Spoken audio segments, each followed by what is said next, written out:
नमस्कार, मैं हूं आपके साथ आयुषी गुप्ता।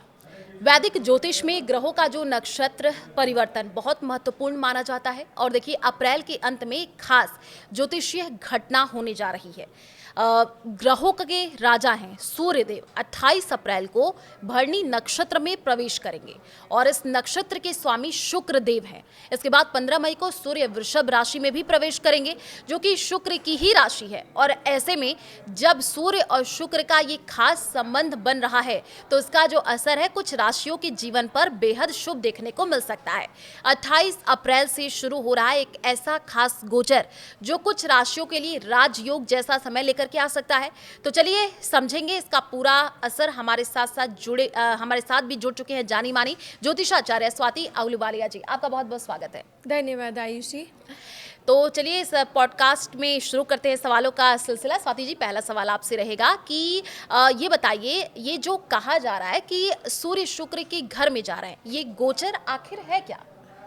देखिए, इस गोचर को समझने का सबसे इंटरेस्टिंग तरीका ये है कि सूर्य एक के बाद एक शुक्र के क्षेत्र में प्रवेश करे। सबसे पहले 28 अप्रैल 2026 को सूर्य भरणी नक्षत्र में आएंगे जिसका स्वामी शुक्र है, और इसके बाद 15 मई 2026 को सूर्य वृषभ राशि में प्रवेश करेंगे जो फिर से शुक्र की ही राशि है। यानी लगभग 1.5 महीने तक सूर्य लगातार शुक्र के इन्फ्लुएंस में रहेंगे, पहले नक्षत्र स्तर पर और फिर राशि के स्तर पर।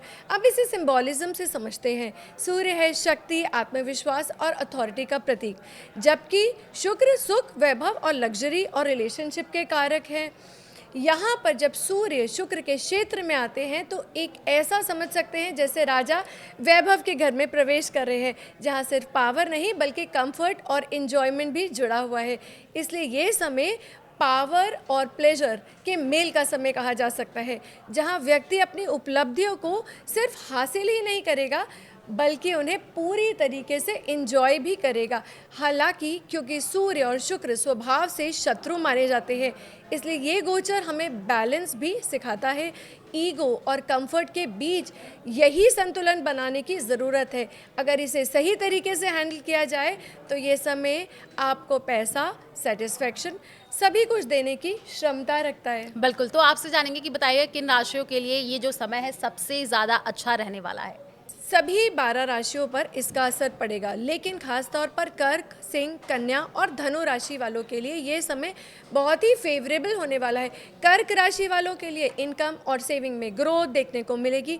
जो पैसा रुका हुआ था वो अब वापस आ सकता है। वहीं सिंह राशि वालों के लिए ये समय विजिबिलिटी और रिकॉग्निशन लेकर आएगा।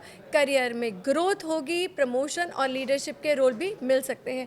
बात करेंगे कन्या राशि की, तो कन्या राशि वालों को कम मेहनत से बेहतर रिजल्ट मिल सकते हैं। स्मार्ट डिसीजंस और प्रैक्टिकल अप्रोच उन्हें आगे बढ़ाएगी। धनु राशि वालों के लिए ये समय भाग्य को लेकर आने वाला है। ट्रैवल, एक्सपेंशन और नए कनेक्शन से ग्रोथ होगी।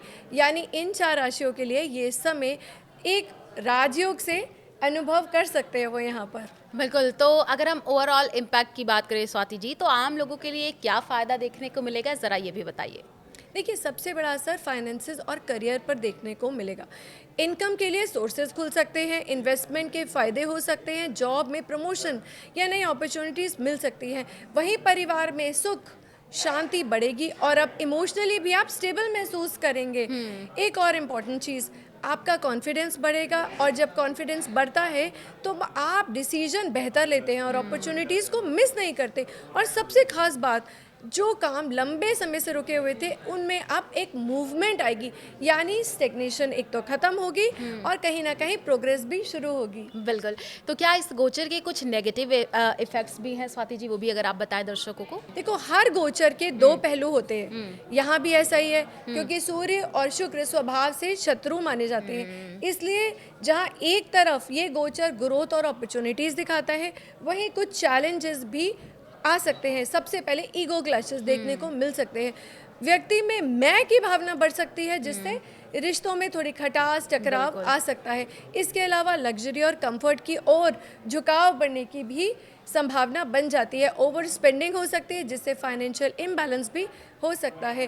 कम्युनिकेशन थोड़ा शार्प या डोमिनेटिंग हो सकते हैं, जिससे मिसअंडरस्टैंडिंग भी पैदा हो सकते हैं। इसलिए इस समय अवेयरनेस और बैलेंस रखना बहुत ज़रूरी है। अगर व्यक्ति अपने व्यवहार और खर्चों पर नियंत्रण रखे तो नकारात्मक प्रभावों का आसानी से कम किया जा सकता है। चलिए, बहुत अच्छे तरीके से आपने ये बताया। अब ये भी जानना चाहेंगे, क्योंकि क्या होता है इस दौरान लोगों को क्या खास उपाय करने होते हैं, ये पता नहीं होता है, ज़रा बताइएगा। देखिए, इस गोचर के दौरान कुछ सरल लेकिन बहुत प्रभावी उपाय किए जा सकते हैं, जिसमें सकारात्मक परिणाम और बेहतर हो जाते हैं। सबसे पहले रोज सुबह सूर्य को तांबे के लोटे से जल अर्पित करें और ओम घृणी सूर्याय नमः मंत्र का जाप करें। ये सूर्य की ऊर्जा को संतुलित करता है। इसके साथ ही शुक्रवार के दिन सफ़ेद वस्तुएं जैसे चावल, दूध या चीनी और का दान करना शुक्र को मजबूत कर सकता है। साथ में श्री सूक्तम पाठ का आप पाठ करें, 108 बार उसको जाप भी कर सकते हैं। और इसके साथ साथ आपके लिए ये सब लाभकारी तो होगा ही होगा। साथ में अगर बात करें व्यवहारिक स्तर पर, तो साफ सफाई को विशेष ध्यान रखें, सुगंधित वातावरण बनाकर रखें, महिलाओं को सम्मान करें, क्योंकि ये सभी बातें शुक्र को प्रसन्न करती है। और इन छोटे छोटे उपायों से इसे पूरे गोचर को सकारात्मक प्रभाव कई गुना बढ़ जाता है। बिल्कुल, तो आपने बहुत अच्छे तरीके से ये बताया भी। तो देखिए, ये था सूर्य का शुक्र के घर में गोचर और उसका आपकी ज़िंदगी पर असर। धन्यवाद स्वाति जी हमारे साथ जुड़ने के लिए और इतनी महत्वपूर्ण जानकारी देने के लिए। तो आप बने रहिए हमारे साथ, हमारे इस खास पॉडकास्ट में। बस इतना ही, हमें दीजिए इजाज़त। नमस्कार। नमस्कार।